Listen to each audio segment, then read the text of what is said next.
My dear friends, मैं रियासत चौधरी आपका अपने इस यूट्यूब चैनल पर बहुत बहुत स्वागत करता हूं।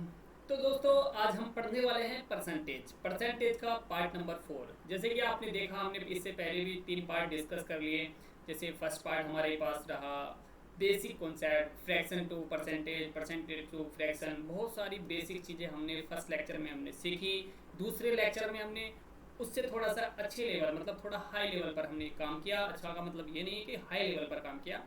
और तीसरे लेक्चर में हमने कुछ मॉडरेट लेवल के क्वेश्चन सोल्व किए। और जो आज हमारा लेक्चर है उसमें कुछ ऐसे क्वेश्चन रहेंगे जो आपके एग्जाम पॉइंट ऑफ व्यू से बहुत ही इंपॉर्टेंट क्वेश्चन है। तो आज हम डिस्कस करने वाले हैं कुछ इंपॉर्टेंट क्वेश्चन, और जो आपके एग्जाम में आए हुए हैं या आपके एग्जाम में आने वाले हैं। कुछ इस तरह के क्वेश्चन हम सोल्व करेंगे। तो जैसे हम पहला क्वेश्चन देख लेते हैं। हमारा जो पहला क्वेश्चन है वो बहुत ही आसान रहेगा। तो हमारा एक क्वेश्चन है कि एक छात्र को, यहाँ से देखते हैं हमारे पास एक छात्र को, यहाँ से मैं थोड़ा पेन चेंज कर लेता हूँ, थोड़ा इंटरेस्टिंग बना लेता हूँ, इसको ले लेता हूँ। ओके, एक छात्र को पास होने के लिए 30% अंक प्राप्त करने होते हैं। ओके, बहुत अच्छी बात है। यदि वह 40 अंक प्राप्त करता है तो 20 अंकों से अनुत्तीर्ण हो जाता है। Very bad. देखो यहाँ से क्या है, 30% अंक अगर उसको मिलते हैं तो वो क्या हो जाता है, पास हो जाता है। लेकिन उसको कितने मिले, 40 अंक मिले। अगर क्या होता है, वो 20 अंकों से अनुत्तीर्ण हो जाता है। अगर मतलब 20 अंक कम रह जाते हैं जिसकी वजह से वो फेल हो जाता है। अगर उसको 20 अंक और मिल जाते तो पास हो जाता है, मतलब 60 अंकों पर वो पास हो जाता है। लेकिन परसेंटेज के हिसाब से 30% पर पास हो जाता है। तो क्या कह सकता हूँ मैं कि 60% की वैल्यू 30% है, मतलब 60 अंकों की वैल्यू 30% है। तो 100% की वैल्यू निकाल लो। तो 30 से डिवाइड कर दो, 1% की आ जाएगी, 100% की निकाल लो। तो यहाँ से 30 से 2 बार, ये कितना हो गया आपके पास, 200। यानी कि आपका जो एग्जाम हो रहा है ना, वो 200 मार्क्स का हो रहा है भाई। ये बात आपको समझ में आनी चाहिए कि आप जब 30% की वैल्यू उसने दे रखी है 60 मार्क्स, तो आप 1% की निकालेंगे। जब आपके पास 1% की वैल्यू आ जाएगी तो आप 100% की निकालेंगे। That's all. अरे यही करना था ना। नेक्स्ट क्वेश्चन देखते हैं हम। नेक्स्ट क्वेश्चन हमारे पास क्या रहेगा, एक छात्र पास होने के लिए 15% अंक प्राप्त कर, मतलब अगर उसको पास होना है ना तो 15% अंक उसको लाने पड़ेंगे। Very nice. उसके बाद क्या करता है, वो 80 अंक तो ले आता है, 80 अंक प्राप्त करता है, 70 अंकों से अनुत्तीर्ण हो जाता है। मतलब 80 अंक तो वो ले आया लेकिन 70 से फेल हो गया बाबू। तो 70 से फेल हो गया ना, तो पास होने के लिए कितने चाहिए, 70 से फेल हो गया, 80 ले आया, तो 150 नंबर उसको पास होने के लिए चाहिए। यानी कि 150 नंबर जो होते हैं वो पासिंग मार्क्स हैं। लेकिन यहाँ पर उसने क्या दे रखा है कि पासिंग मार्क्स परसेंटेज में कितना, 15%। तो मैं क्या कह सकता हूँ कि 15% की वैल्यू दे रखी है, वो 150 रुपये दे रखी, 150 मार्क्स दे रखे हैं। यहाँ भी पैसे ही हो रहे हैं, ठीक है। यहाँ पर 1% की वैल्यू निकाल दो। 1% की कितनी हो गई, 150/15, तो कितना आ गया, 10। तो 100% की निकाल लो। इधर 100 की मल्टीप्लाई करेंगे तो इधर भी 100 की करेंगे ना, तो 1000। यानी कि 100% की वैल्यू 1000। तो 1000 नंबर का हुआ एग्जाम हो रहा था भाई। क्या था इसमें, बहुत आसान था। आपको ये चीज़ें समझनी होंगी। धीरे धीरे आप बार बार इन लेक्चर को अटेंड करेंगे। पहले मैंने फिर से बता रहा हूँ आपको, अगर आप पहला लेक्चर आपने पहले ही देखा है तो मुझे नहीं लगता आपको कहीं यहाँ पर दिक्कत आ रही होगी। सेकंड देखा तब भी नहीं आ रही होगी। लेकिन आज अगर आप पहले लेक्चर में, पहले लेक्चर ये है आपका, मेरे मतलब मेरा पहला लेक्चर आप अगर ये देख रहे हो तो आपको कहीं ना कहीं थोड़ी बहुत प्रॉब्लम हो रही होगी। ठीक है, तो मैं आपसे ये फिर से कहूँगा कि आप पहले पहले लेक्चर देखो, उसके बाद ये देखो, उसके बाद आपको मजा आएगा। नेक्स्ट क्वेश्चन देखते हैं हम। नेक्स्ट क्वेश्चन क्या आपका, एक परीक्षा में 10% छात्र गणित में उत्तीर्ण हुए। वेरी, देखो ये थोड़ा सा कॉन्सेप्ट चेंज कर दिया इसने। अब इसको समझने में ध्यान से, मैं इसको थोड़ा सा अलग तरीके से समझाऊंगा, ग्राफ से भी समझाऊंगा और आपका जो डायरेक्ट तरीका वो भी समझाऊंगा। क्वेश्चन में देखा कि एक परीक्षा में 10% छात्र फेल हुए, अनुत्तीर्ण हुए। 20% मतलब गणित में, 20% अंग्रेजी में अनुत्तीर्ण हुए, और 5% दोनों में अनुत्तीर्ण हो गए। Very good. देखो भाई, यहाँ पर क्या है, मान लो मैंने एक ग्राफ बनाया, ये है गणित वालों का। फिर यहाँ पर आगे, क्योंकि दोनों में भी है, मैं इनको कॉमन भी ले लूँगा। ये है आपका किसका, इंग्लिश वालों का। ये है इंग्लिश वालों का, ठीक है। तो सिर्फ इंग्लिश में, सॉरी मैथ में कितने हुए, 10% फेल हो गए भाई। इसमें कितना हो गए, 20% फेल हो गए। अब कॉमन कितने फेल हुए, 5%, 5% कॉमन हो गए भाई। तो सिर्फ इसमें कितने हो रहे, अगर देखो 5% जो है वो दोनों में हो रहे हैं ना, तो सिर्फ मैथ में कितने हो रहे, 10 में से 5 कर दो, मतलब 5% ही हो रहे ना सिर्फ मैथ में। सिर्फ इंग्लिश में कितने हो रहे, 15%। अगर मैं सबको जोड़ूं, मैथ में कितने हो गए, 5% फेल हो गए सिर्फ मैथ में, और 5% किस में हो गए, दोनों में हो गए। और सिर्फ इंग्लिश में कितने हो गए 15% हो गए। तो टोटल कितने हो गए 10 25% टोटल फेल हो गए भाई। तो पास कितने हो गए होंगे? जब 25% फेल हो गए, पास कितने हो गए होंगे? 100 में से 25 माइनस कर दो, 75% पास होंगे भाई। तो 75% आंसर आ गया। तो उससे ये तो पूछा है कि पास छात्र कितने हैं, तो 75% आ गया आंसर। क्या दिक्कत आ रही भाई? और दूसरा तरीका, जब उसने देखो इसमें क्या दे रखा है, अगर इसमें यहाँ भी अनुत्तीर्ण दे रखा, मतलब फेल दे रखा, यहाँ भी अनुत्तीर्ण दे रखा और यहाँ भी अनुत्तीर्ण दे रखा, तो क्या करते हैं, गणित वाले जोड़ लेते हैं, मतलब एक सब्जेक्ट वाले ऐड कर लिए, फिर दूसरे सब्जेक्ट में जो फेल हो रहे हैं वो भी ऐड कर लिए। ये कितने 20, और जो दोनों में फेल हो रहे हैं वो माइनस कर दिए, तो ये जो आते हैं ना आपके, जैसे 30 माइनस 5, ये आगे 25, ये जो 25% आए ना वो आए दोनों में फेल हुए छात्र। तो दोनों में पास कितने हो गए होंगे? फिर 75%, 25% फेल हो गए। तो ये डायरेक्टली ये तरीका है, आप इसको भी कर सकते हो, यहाँ से भी इसी से करना है, इस वाले से, ठीक है, शॉर्ट वाले से। ओके, नेक्स्ट क्वेश्चन देखेंगे, थोड़ा उसमें सीखेंगे। देखो 45% छात्र अनुत्तीर्ण हुए गणित में, जो मैथ में कितने हो गए 45% फेल हो गए भाई। 15% अंग्रेजी में फेल हुए, 15% भाई अंग्रेजी में फेल हो गए, वेरी गुड। तो दोनों में कितने फेल हो गए? दोनों में, बोथ में कितने फेल हो गए? 30%। तो मैंने कहा इन दोनों को ऐड करो, कितना आ गया 60, 60 में से इसको माइनस कर दो, तो 30% जो आया है वो दोनों में फेल आया। मतलब 30% छात्र ऐसे हैं वो दोनों में, मतलब दोनों का कॉम्बिनेशन करने के बाद 30% छात्र है जो दोनों में फेल हुए। तो फिर पास कितने हो गए होंगे? वही बात, फिर 100 में से 30 को माइनस कर दो, कितना आ गया 70, 70% फेल, पास हो गए होंगे भाई। हो गया question, that's all. Next question देखते हैं हमारे पास क्या है। उम्मीदवार 35% अंक प्राप्त करता है, मतलब कोई कैंडिडेट है उसने 35% अंक प्राप्त किए, वेरी नाइस, बहुत अच्छा किया। दूसरा क्या करा है उसने, 40 अंकों से अनुत्तीर्ण हो गया, मतलब 35% पास, मतलब 35% लाने के बाद भी वो 40 अंकों से फेल हो गया। देखो एक कॉन्सेप्ट समझ लो, बहुत ही इंपॉर्टेंट कॉन्सेप्ट जो मैं आपको बताऊंगा अभी, उसको ध्यान से समझ लेना। देखो जैसे क्या, मान लो ए है हमारे पास, ए को 30% अंक मिले और वो 10 अंकों से फेल हो गया, 10 अंकों से क्या हो गया, फेल हो गया। अगर मैं 30% में 10 जोड़ दूंगा तो पासिंग मार्क्स आएंगे कि नहीं आएंगे? ये पासिंग मार्क्स हो जाएंगे। अगर बी कैंडिडेट है कोई, उसको 40% मिले और उसे पासिंग मार्क्स से 10 नंबर ज्यादा मिले, तो जो ये 40% है, अगर मैं इसमें से 10 माइनस कर दूं तो ये भी तो पासिंग मार्क्स रह जाएंगे कि नहीं रह जाएंगे? तो इसका मतलब ये जो अमाउंट बना हमारे पास और ये जो अमाउंट बना है, दोनों को इक्वल रख सकते हैं, बिकॉज ये भी पासिंग मार्क्स हैं, ये भी पासिंग मार्क्स हैं। जब पासिंग मार्क्स से ज्यादा मिलते हैं आपको तो उनमें से कम कर लेते हैं, तो पासिंग मार्क्स के पास आ जाते हैं।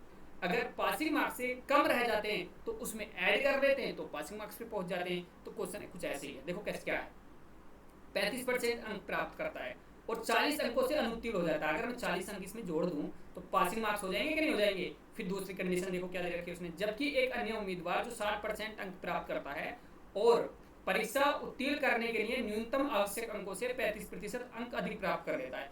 तो भाई 60% अंक उसने लिए लेकिन ज्यादा प्राप्त कर लिए, कितने 35, तो इनको माइनस कर दूंगा तब भी ये पासिंग मार्क्स के पास आ जाएगा। तो अभी क्या है, इनको क्या, देखो एक चीज और देखनी है, जब यहाँ से जो परसेंटेज वाला आपके पास टर्म है उसको परसेंटेज के साथ ही कैलकुलेट करेंगे, जो मार्क्स वाली है मार्क्स के साथ करेंगे। तो इसको 35 को दे लेंगे, 40 प्लस 35, ये माइनस का 45, यहाँ से 60 माइनस 35%, ये परसेंटेज में दोनों टर्म। तो यहाँ से कितना हो जाएगा आपके पास, ये हो गया आपके पास 75, और ये कितना हो गया आपके पास 25।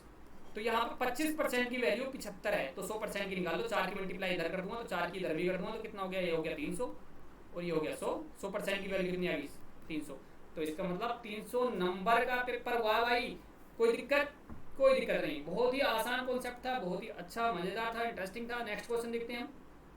नेक्स्ट क्वेश्चन क्या हमारे पास, एक उम्मीदवार को 46% अंक प्राप्त होते हैं और वह 55 अंकों से अनुत्तीर्ण हो जाता है। भाई बिल्कुल सेम टू सेम क्वेश्चन है जैसा हमने पहले रखा है, तो आप इसको खुद कर लेना। नेक्स्ट क्वेश्चन देखते हैं आप।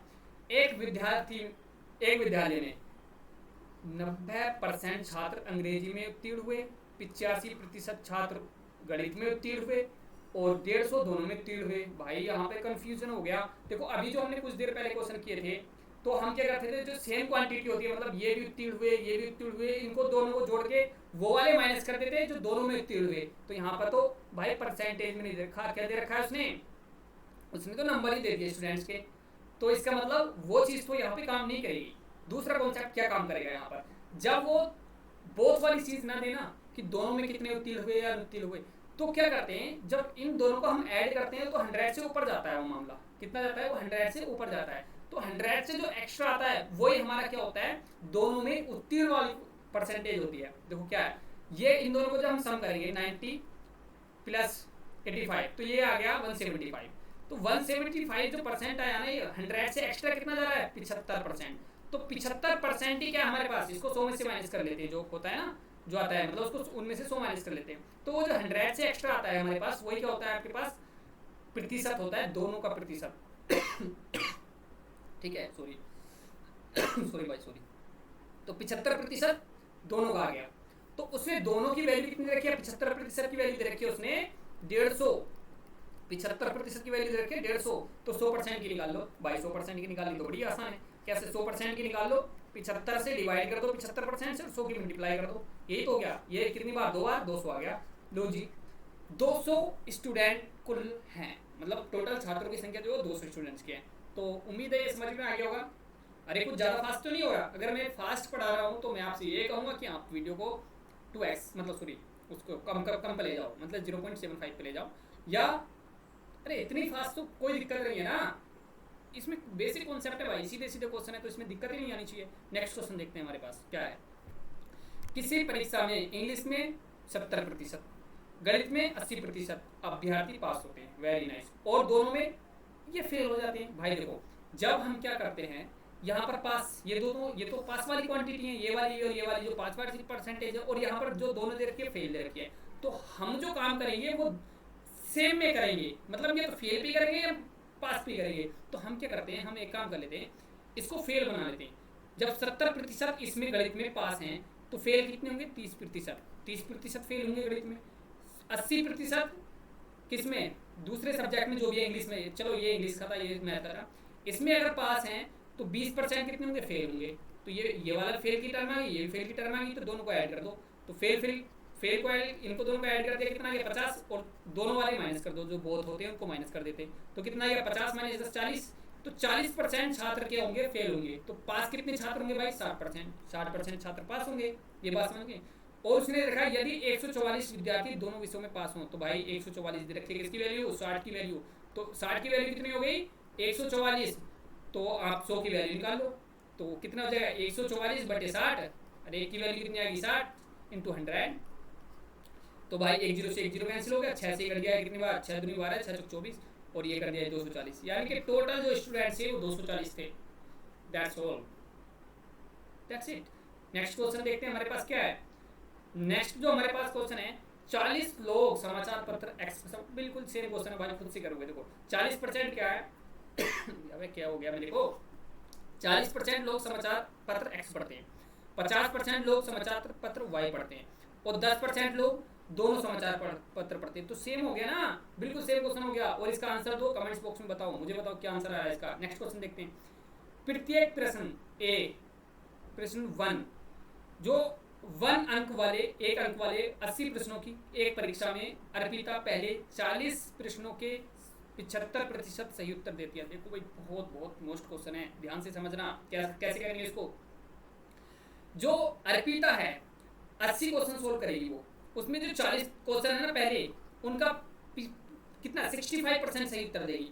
दूसरी परीक्षा में, मतलब पूरी परीक्षा में 75% अंक पाने के लिए शेष 40 में से कितने प्रतिशत सही आंसर देने होंगे, उसे ध्यान से समझने। क्वेश्चन बहुत, फिर से एक बार बता रहा हूँ, मैंने पहले भी एक बार बताई थी आपको कि क्वेश्चन अगर आपने अंडरस्टूड कर लिया ना, तो यकीन मानिए आधा तो सोल्व होगा। ठीक है, अगर क्वेश्चन ही समझ में नहीं आया तो सोल्व कैसे करोगे। देखो उसने कहा है कि टोटल 80 क्वेश्चन है, 1 मार्क्स को भूल जाओ, उसमें से जो 40 क्वेश्चन है, 40 क्वेश्चन के 65% उसने सही आंसर दिए, लेकिन जो बचे 40 क्वेश्चन है उनके कितने परसेंट वो सही आंसर दे, क्योंकि टोटल का जो 80% का जो आएगा, 80 का 75%, मतलब 80 क्वेश्चनों का 75% मिले उसको, तो ठीक है इसका मैं x% मान लेता हूँ, इसका x% सही देगा, इनको जोड़ लेता हूँ। तो यहाँ से देखो, अब मैंने फिर कहा कि परसेंटेज वाली टर्म को परसेंटेज, तो देखो ये परसेंटेज का सिंबल तो यहाँ से कैंसिल हो जाएगा ना, कॉमन होके यहाँ से। अब एक चीज़ और कर सकते हैं, 40 को मना के यहाँ से 2 बार कट जाएगा, ये भी 2 बार कट गया। तो अब देखो यहाँ से क्या बचा, यहाँ 65 बचा, 65 प्लस x बचा, और यहाँ पर कितना बचा 150। तो x की वैल्यू निकालो, 65 माइनस कर दिया 85 आ गया। तो 85% उसे सही आंसर देने होंगे। इतना आसान था क्या ये यार, मेरे को शक हो रहा है इतना भी आसान क्वेश्चन हो सकता है। बिल्कुल इतना ही आसान क्वेश्चन था भाई, इसको एक बार फिर से प्रैक्टिस कर लेना, फिर से समझ लेना। एक बार फिर से मैं ट्राई कर रहा हूँ बताने का। उसका क्या कितने क्वेश्चन थे, 80 थे। उसमें 40 क्वेश्चनों का उसने 65% सही आंसर दिया, ठीक है। बाकी बचे हुए 40%, 40 क्वेश्चन का मुझे नहीं पता x% सही आंसर दिया। टोटल 80 क्वेश्चनों का 75% सही आंसर आना चाहिए। बस इस इक्वेशन को सोल्व किया है और कुछ नहीं किया मैंने, ठीक है। That's all. Okay, next question देखते हैं हमारे पास क्या है। नेक्स्ट क्वेश्चन है, राकेश ने एक परीक्षा में, देखो मैं थोड़ा सा फास्ट पढ़ा रहा हूँ, लेकिन मैं इसलिए पढ़ा रहा हूँ क्योंकि ये रिकॉर्डेड वीडियो है, आप अपने हिसाब से फास्ट शुरू कर सकते हो और एक चीज़ को बार बार भी सुन सकते हो, ठीक है। तो इसलिए मैं फास्ट चला रहा हूँ क्योंकि मैं चाहता हूँ कि कम टाइम में ज़्यादा क्वेश्चन सोल्व हो जाएं। तो यहाँ से देख लेते हैं हम। राकेश ने एक परीक्षा में 273 अंक प्राप्त किए, वेरी गुड। उसने 5% अधिक थे, मतलब पासिंग मार्क्स से 5% अधिक थे, मतलब पासिंग मार्क्स से 5%। तो मैं कह सकता हूँ कि 105% की वैल्यू दे रखी है उसने, कितनी, 273 की। अब ये मत कहना कि 100% तो टोटल मार्क्स की होती है, लेकिन मैंने 100% पासिंग मार्क्स की मानी है। तो 105% क्या हो गया आपके पास, 273, ये 73 है, ठीक है, 273। तो 100% की निकाल लो, 100% की तो हमारे पासिंग मार्क्स आ जाएंगे, 100% की निकाल लो। तो 273/105 इंटू 100। तो देखो यहाँ से काट दिया 20 बार, किससे, 5 से काट लो ना, 5 से, हाँ हाँ 5 से काट लो, 5 से 20 बार कट गया, ये 21 बार कट गया, 21 से काट लो, ये 21 से कट जाएगा, 21 का 21 बचा यहाँ से कितना, 6, 21 या 63, 21 या 63, कितना हो गया, 13 दूनी 26, 260, मतलब 260 अंक थे, कितने, पासिंग मार्क्स। पासिंग मार्क्स कितने थे, 260 पासिंग मार्क्स से। लेकिन उसने कितने वो फिर क्या कह रहा है, लोकेश को 312 अंक मिले होते तो उसने कितने ज्यादा अंक प्राप्त कर लिए होते पासिंग मार्क्स से, कितने परसेंट, ठीक है।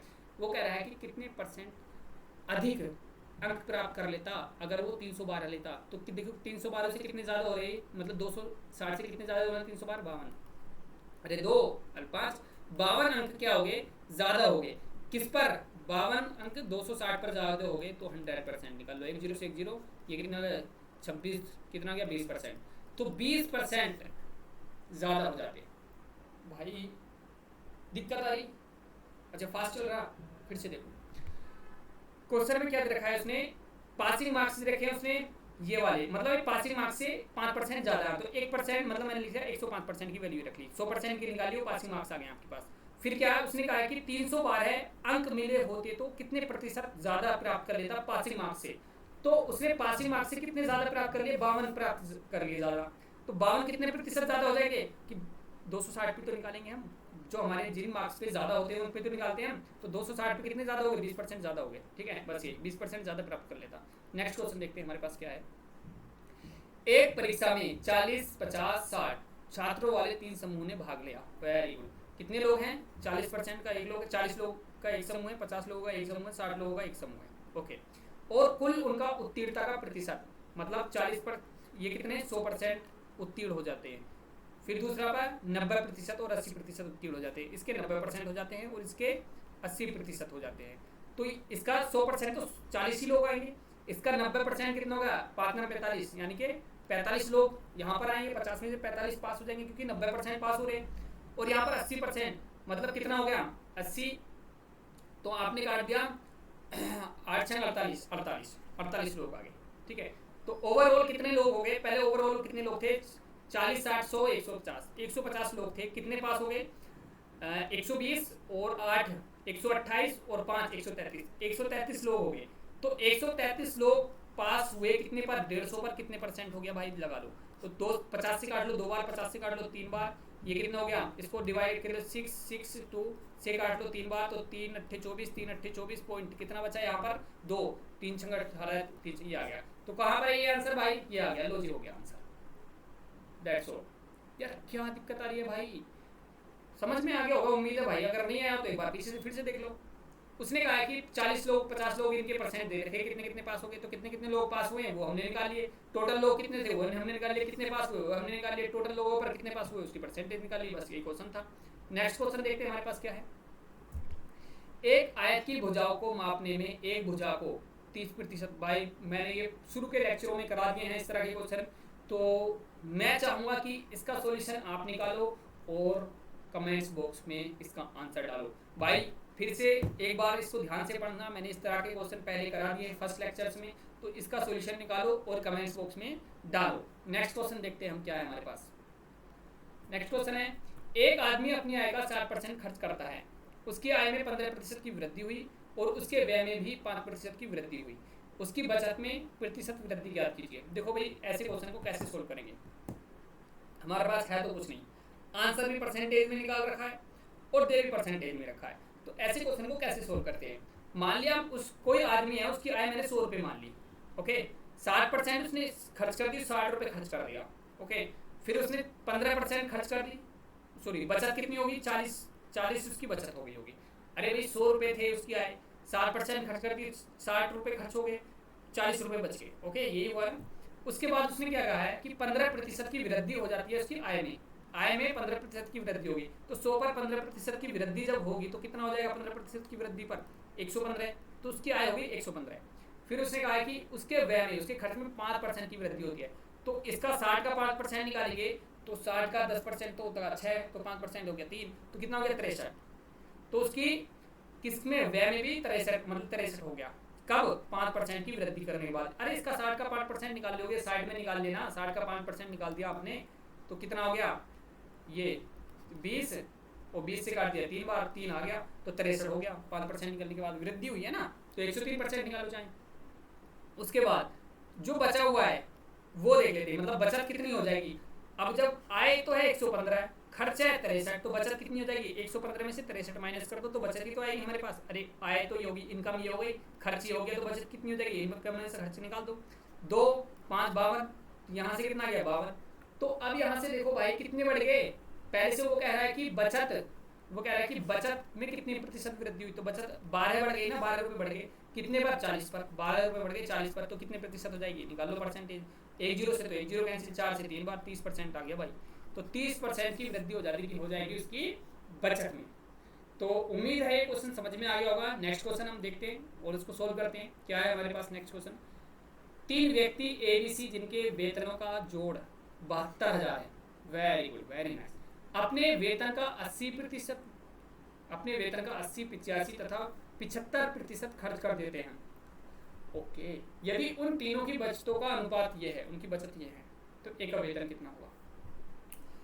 तो भाई इसमें क्या दे रखा है, क्या हम इसको एक काम कर सकते हैं, इस क्वेश्चन पर हम इसमें 100% उसकी आय मान लेते हैं उनकी, मान लो ABC है, ये हमारे पास A है, B है, C है, मतलब 100 अगर इसकी आय है, इसकी भी 100 आय है और इसकी भी 100 आय है। अब इनकी बचत, मतलब अगर इनका खर्च, इसका तो है 80%, जब इसका 80% खर्च हो गया तो बचत कितनी बची 20%, तो 20% बचत बची, तो 20% की वैल्यू इसने बचत कितनी रखी है 8, ठीक है, तो 20% की वैल्यू 8 है, तो 100% की वैल्यू निकालेंगे तो क्या आ जाएगी, आय आ जाएगी। तो आय निकालने के लिए हम क्या करेंगे, 100% की वैल्यू निकाल लेंगे, तो 100% की वैल्यू कितने की, इधर 5 है, इधर पे 8 पर 40, तो इसका मतलब एक ही आय मुझे मिली 40। अभी मैं सिर्फ आय का रेशियो में काम कर रहा हूँ, ठीक है। उसके बाद बी पे आते हैं, बी पर कितना 85% खर्च हो गया, तो बचत कितनी हो गई 15% की बचत हो गई, तो 15% बचा, और जबकि इसने बचत कितनी दे रखी है हमें 9, तो 15% की वैल्यू 9 दे रखी है, तो 100% की निकाल लो। तो कैसे निकालते हो कि 15% की वैल्यू कितनी दे रखी है 9, तो 15% की वैल्यू दे रखी है 9, तो 1% की होगी 9/15 इंटू 100, तो 100% आ गई, मतलब इनकम आ जाएगी। तो 3 से काटेंगे 3 बार, 3 से काटेंगे 5 बार, 5 से 20 बार, तो कितना हो गया 60, मतलब बी की इनकम कितनी हो गई 60। ध्यान से देख लेना एक एक चीज़ को। उसके बाद आते हैं सी के ऊपर, सी का खर्च कितना है 75%, तो कितना बचत होगी 25%, 25% की वैल्यू कितनी रखी है 20, तो 100% की कितनी होगी 4 की मल्टीप्लाई इधर कर दो, 4 की इधर कर दो, कितनी आ गई 80, तो 100% की वैल्यू कितनी आ गई 80, इसकी इनकम कितनी होगी 80, इसकी जो इनकम हुई है वो होगी 80। अब देखो ABC तीनों की इनकम कितनी होगी, जब हम ABC तीनों की इनकम की बात करें तो कितनी होगी 40 + 60 + 80, ये तो आई है हमारे पास, मतलब टोटल 180। अब 180 हमारे हिसाब से 180 इनकम आई है, जबकि क्वेश्चन में कितने दे रखी है 72,000, तो 180 की वैल्यू 72,000, तो 180 से कितनी बार कट जाएगा 4 बार, मतलब 400, तो 400 वैल्यू आ गई एक की, किसकी निकलवा रहा है वो निकलवा रहा है ए का वेतन कितना, तो ए की वैल्यू कितनी हमारे पास 40, तो 40 की मल्टीप्लाई कर दो 400 से, 40 × 400 कितना आ गया 4 × 16, 16,000 आ गया। 3 जीरो लगा दो, तो 16,000 is the right answer of this question. Okay, तो उम्मीद है ये भी समझ में आ गया होगा। क्वेश्चन कॉन्सेप्चुअली किया है हमने, बिल्कुल तरीके से किया है, कोई भी गलती नहीं हुई है, और ऐसे ही करने पड़ेंगे आपको। ठीक है, आप इससे भी ज़्यादा सोल्व कर सकते थे जब आप खुद से करते। ये समझाने के लिए मुझे इतनी सारी कैलकुलेशन करनी पड़ी है। अगर आप खुद से करते या मैं खुद से करता तो 5 से 10 15 30 सेकंड में यह आंसर आ जाता। ओके, तो आप कर सकते हो इस तरह के क्वेश्चन। नेक्स्ट क्वेश्चन हम देखते हैं कैसे करेंगे। नेक्स्ट क्वेश्चन हमारा है, यदि किसी आदमी को अपनी पूंजी के 1/4 भाग पर 30% ब्याज मिलता है तो 2/3 भाग पर 5% और शेष पर 11%, तो उसे समग्र पूंजी पर कितने प्रतिशत, देखो भाई, उसे टोटल पूंजी पर कितने प्रतिशत ब्याज मिलेगा वो पूछा है। अब इस तरह के क्वेश्चन को कैसे सोल्व करते हैं। हमारे पास अमाउंट कोई नहीं है, सिर्फ कोई अमाउंट है। अगर इसको एक्स करके करेंगे ना बहुत लेंथी हो जाएगा और बहुत ही कॉम्प्लिकेटेड हो जाएगा, तो मुझे नहीं लगता हमें इसे एक्स करके करना चाहिए। हम कैसे करेंगे वो चीज़ देखते हैं। 1/4 भाग 1 हो गया, दूसरा कितना रहेगा 2/4 भाग 2, दूसरा कितना है 2/3 भाग 1 हो गया। ओके, अब बचा कितना टोटल होता है। अगर हम भाग की किसी के पार्ट की बात करें तो 1 के पार्ट हो रहे होते हैं, तो 1 का एक पार्ट ही हो गया, एक पार्ट ही हो गया, तो बचा कितना वो देख लेते हैं। तो कैसे निकालेंगे, 1 में से हम माइनस करेंगे इन दोनों को, तो 1/4 माइनस प्लस 2/3, इन दोनों को माइनस कर देंगे ऐड करके। तो इसका तो एलसीएम आ गया कितना 12, तो हम साथ में करते हैं सारा। इसका एलसीएम आ गया 12, तो यहाँ से कितना आ गया, तो ये तो 12 ही आ गया, ये तो 12 ही आ गया, माइनस यहाँ से देखते हैं कितना आ गया, 4 से काट गया 3 बार तो 3 आ गया, प्लस 3 से काट गया 4, 8 आ गया, 2 से मल्टीप्लाई करते तो कितना आ गया 11 है। तो 11 में 12 में से 1/12 है, तो बाकी बचा हुआ पार्ट कितना आ गया हमारे पास 1/12 है। मतलब ये 3 पार्ट हो गए हमारे पास। ओके, तो 1/12 है, 1/4 और 3/3, मतलब इतनी में जब इन तीनों का सम करेंगे तो 1 मिलेगा। तो अब मैं इनका एलसीएम देखो 12 4 3, तीनों का एलसीएम आ गया 1200। तो मैं अमाउंट कुछ ऐसे ही मान लेता हूँ, चाहे तो 12 मान लो चाहे 1200 मान लो, मैं 1200 मान लेता हूँ अमाउंट, क्योंकि इसके आगे 2 जीरो कैलकुलेशन करने में थोड़ी सी आसानी रहेगी। तो देखो यहाँ जो 30% दे रखा ना, ये 3% है। ओके ओके, ये 3% है, ये थोड़ा सा ध्यान रखना है। तो यहाँ से 1200 का पहले पार्ट देखते हैं, 1200 का 1/4, 1200 का 1/4 कितना आ गया भाई, उसका कितना करना है हमने 3% निकालना है। तो 1200 का 1/4 का 3% निकाल लिया भाई, तो कितना आएगा 2 जीरो से 2 जीरो कट गए, ये कितनी बार कट गया 3 बार 9, मतलब 9 आ गया। तो पहले पार्ट पे 9 रुपए का ब्याज मिला। दूसरे पे देखते हैं 1200 का कितना, 1200 का कितना है 2/4, तो 1200 का 2/3 का कितने परसेंट ब्याज ले रहा है उसमें 5% का, तो 5% निकाल दिया हमने। 2 जीरो से 2 जीरो, 3 से कितनी बार 4 बार, तो 8 पंजे 40, तो 40 रुपए का ब्याज यहाँ से मिला। अब देखते हैं हम चौथे पार्ट पे कितना मिलेगा। तो 1200 का 1/12 का कितने परसेंट मिला 11% मिला, ये कर लिया भाई सोल्व। तो इसको ये कर गया, इससे ये कट गया, तो यहाँ से कितने रुपए का मिला 11। तो ओवरऑल कितने रुपए का मिल गया मुझे 9 और 11 20 और 60, मतलब तीनों पर मुझे मिला 60 रुपए का ब्याज। 60 रुपए का ब्याज मिल गया मुझे। किस पर मिला 60 रुपए का ब्याज, टोटल जो ब्याज था मेरा 60 रुपए का था। ओके, किस पर 60 रुपए का किस पर मिला 1200 रुपए पर, परसेंटेज आ जाएगा। टोटल परसेंट कितना हो गया 2 से 2 जीरो कट गए, 12 पंजे 60, तो 5% का ब्याज मिला ओवरऑल उसको। तो समझ में आ गया क्वेश्चन। अगर नहीं आया होगा तो फिर रिवर्स करो वीडियो, फिर समझो। एक एक चीज बहुत ही इंपॉर्टेंट है, बहुत ही ज़्यादा मोस्ट है, तो इन चीज़ों को समझना पड़ेगा भाई। नेक्स्ट क्वेश्चन देखते हैं हमारे पास क्या है। नेक्स्ट क्वेश्चन है, किशन अपने वेतन का 30% भोजन पर खर्च करता है। Very good. 3% एक धर्मार्थ ट्रस्ट में दान देता है, वह इन दोनों मतों पर इतने रुपए खर्च करता है। तो बहुत आसान चीज है भाई। अरे उसने टोटल खर्च कितना किया, 30% तो एक जगह किया भोजन पे किया, 3% धर्मार्थ पे किया, तो टोटल कितना हो गया भाई 33% उसने अपनी जेब से खर्च कर दिया। लेकिन अगर वो पैसों की बात करें तो 2310 रुपए खर्च किए उसने, मतलब अगर इन मतों की बात करें इन दोनों की, तो कितने रुपए खर्च कर दिए उसने, इतने खर्च कर दिए। तो क्या कह सकता हूँ मैं कि 33% की वैल्यू जो दे रखी है वो 2310 दे रखी है, तो 100% की निकाल लो, उसकी इनकम आ जाएगी। तो 100% की कैसे निकालोगे कि 1% की कितनी हो जाएगी, यहाँ पर कितने करेंगे 2310 की को डिवाइड कर दो 33% से, 100% की निकालनी है तो 100 की मल्टीप्लाई कर दो, क्योंकि इधर भी 100 की मल्टीप्लाई कर देंगे। ओके, तो यहाँ से कितना आ जाएगा 33 से कट जाएगा, हो 33 से देखो 11 से काट लेता हूँ मैं, 3 से काट लेता हूँ, 11 बार कट गया, 3 से कट गया 3 7 21 और बचा दो 3 7 21, तो ये कितना गया 70 बार कट गया ये 11, तो कितना गया 7000। तो 7000 रुपये की इनकम है भाई उसकी। तो ये बात समझ में आ गई, कोई दिक्कत ही नहीं होनी चाहिए भाई, आसान क्वेश्चन था। नेक्स्ट क्वेश्चन देखते हैं हमारे पास क्या है। एक कारखाने में एक एक क्वेश्चन इतना मोस्ट और इम्पोर्टेंट रखा है मैंने, आप सोच भी नहीं सकते। एक कारखाने में 60% श्रमिक 30 वर्षों से अधिक आयु के हैं। ओके, मान लो 100%, मतलब आप 100 लोग, मैंने मान लिया 100 लोग हैं एक कारखाने में, 60%, इसका 60% निकालूंगा तो कितने आ गए 60, तो 60 लोग तो हैं वो 30% से अधिक आयु के हैं। बस इतना मेरे को समझ में आया, इतना मैंने कर दिया। फिर उसके बाद क्या दे रखा है, और उनमें 75% पुरुष हैं। ओ माय गॉड, तो किसमें, जो 60% से अधिक वाली उम्र के लोग हैं, तो 60% से अधिक उम्र वाले कितने हैं, 60 लोग हैं, तो उसमें कितने, 75% तो आदमी ही है और बाकी औरतें हैं। तो इसका 75% निकालो, 60 का 75% कितना जगह, 3/4, मतलब 75% 3/4 होता है डायरेक्टली। तो 12 बार किया, क्या क्या बोल रहा हूँ मैं, 75% निकालना है ना, तो 15 आ गया, तो 15 की मल्टीप्लाई कर दी, कितना ये 45, तो 45 तो कितने हैं, आदमी ही हैं, और बाकी जो 15 हैं वो औरतें हैं। तो उसने क्या दे रखा है कि ओके, यदि 30 वर्ष से अधिक आयु के पुरुष श्रमिकों की संख्या कितनी है, 1350 है, मतलब उसने आदमियों की संख्या दे रखी है, लेकिन हमारा कितना निकला 45, तो हमारे हिसाब से तो 45 आदमी निकले, लेकिन उसने दे रखी है 1350 आदमी है। तो एक की वैल्यू कितनी होगी, 45 से 135 3 बार कट जाएगा 30, तो 30 एक की वैल्यू 30, 100 की वैल्यू निकालो तो कितनी आएगी, 100 की वैल्यू कितनी आ जाएगी 3000। तो 3000 लोग हैं भाई पूरी फैक्ट्री में। लो जी, हो गया, क्या चक्कर था ये, कोई दिक्कत ही कोई नहीं। ठीक है, नेक्स्ट क्वेश्चन देखते हैं हम क्या है। नेक्स्ट क्वेश्चन क्या है, एक संख्या कौन सी है जो 80% से 20%, सॉरी, एक संख्या कौन सी है जो 80 से 20% अधिक है।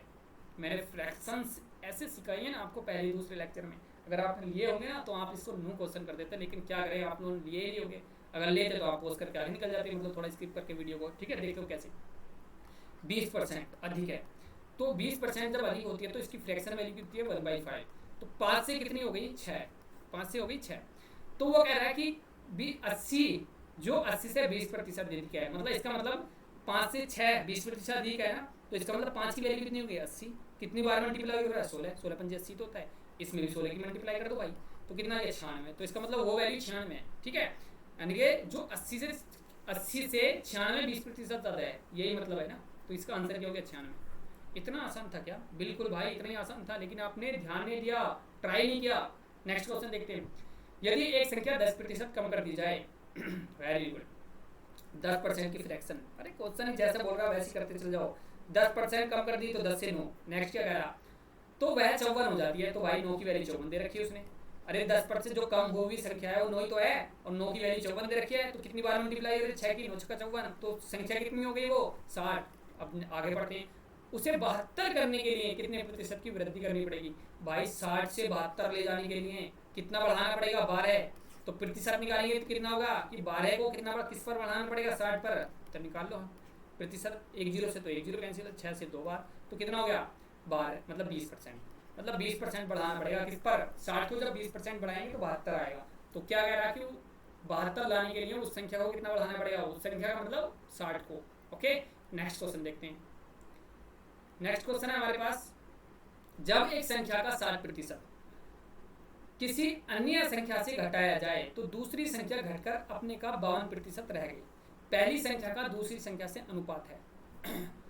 मोस्ट इंपोर्टेंट क्वेश्चन है, ऐसे क्वेश्चन आते हैं और ऐसे क्वेश्चन में आप गलतियां करके आते हैं। किस तरह से, देखो क्या क्वेश्चन है, मान लो कोई संख्या है, उस संख्या का 60% किसी संख्या में से घटाया गया तो हमें एक संख्या मिली। ओके, कोई संख्या मिलेगी, फिर दूसरी संख्या घटकर अपने का 52% रह गई, तो जो रह गई वो तो रह गई ना, तो घटी कितनी, ये समझने की बात है भाई। 52% कोई वाई संख्या है, वो 52% तो रह गई, मतलब ये तो बच गई, लेकिन घटी कितनी 48% घटी। तो इसका मतलब क्या कह सकता हूँ कि ये जो 60% घटी है पहली संख्या का, वो किसके इक्वल होगी कि y के 48% के इक्वल होगी। हो गया क्वेश्चन सोल्व, नहीं आया ना समझ में भाई, दिमाग पे जोर डालो समझ में आएगा। जब पहली संख्या का 60% किसी संख्या में से घटाया गया तो एक संख्या मिली, दूसरी संख्या जो रह गई वो 52% रह गई अपने का, तो घटी कितनी 48%, तो घटी हुई संख्या इस वाली घटी हुई संख्या के इक्वली तो होगी ना। तो ठीक है, इनको सोल्व कर लो, तो यहाँ से परसेंटेज का तो परसेंटेज से कट गया, तो x/y कितना आ गया आपके पास, इधर 48 और इधर 60, डिवाइड में इनको काट लो, कितना आ गया 12 से 4 बार, 12 से 5 बार, तो कितना आ गया रेशियो, x और y का रेशियो कितना आ गया 4 और 5 यही आ गए भाई आंसर। That's all. तो आज के जो क्वेश्चन हमने किए हैं वो बहुत ही मोस्ट क्वेश्चन थे, और नेक्स्ट वीडियो में जो हम करेंगे वो इससे भी ज़्यादा मोस्ट और थोड़ा मॉडरेट से हाई लेवल की ओर, मतलब हर वीडियो में मेरा जो क्वेश्चन का लेवल है वो बढ़ता चला जाएगा। तो आप हर एक वीडियो को बहुत तरीके से देखिए, ध्यान से देखिए, और भाई चैनल को सब्सक्राइब जरूर कर दो, ठीक है, और बाकी लोगों को शेयर भी करो। Thank you for watching this session. Best of luck.